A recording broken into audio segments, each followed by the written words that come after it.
So this is Rosa Rogosa. This is the bloom for your Rogosa beach rose. And the petals can be picked for a salad. And what we're here today to learn about are the hips, which come in August and contain the seeds for next year's roses. They have to be a little soft, and you don't ever pick the green ones or even the light orange ones. What we're looking for is a nice full red, and this is what happens after. And they're nice and red and harvestable only for a handful of days. Then it starts to dry up and be rotten, and you don't want that piece. You want this guy, who's a little soft, not a lot, and you're just going to open them up, and inside are the seeds for next year's roses, and outside is edible. It's edible raw.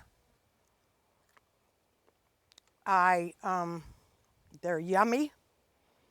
I take them home, I pick a bucket full, take them home, clean them all out, and I have a knife, and then I take these little pieces, and you can put them out in the sun to dry naturally. And I'm going to make sure that the inside of the rose hip is pointing to the sun, because there is some moisture inside the hip and you don't want it to get moldy.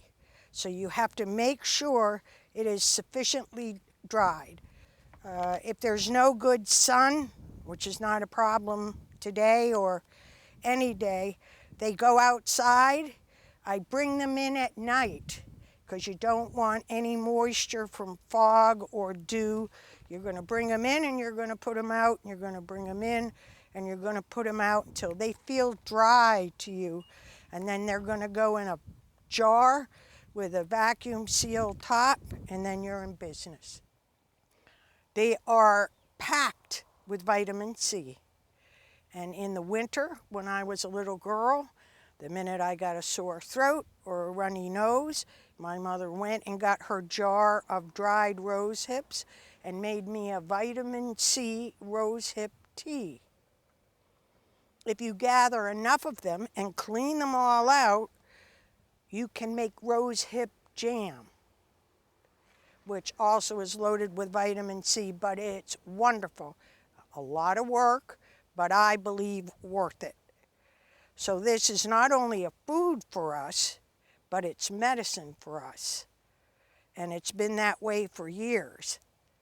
So you just have to be patient and wait till the end of August and pick only the brightest, reddest, a little pliable maybe, I'm trying to think of a good word.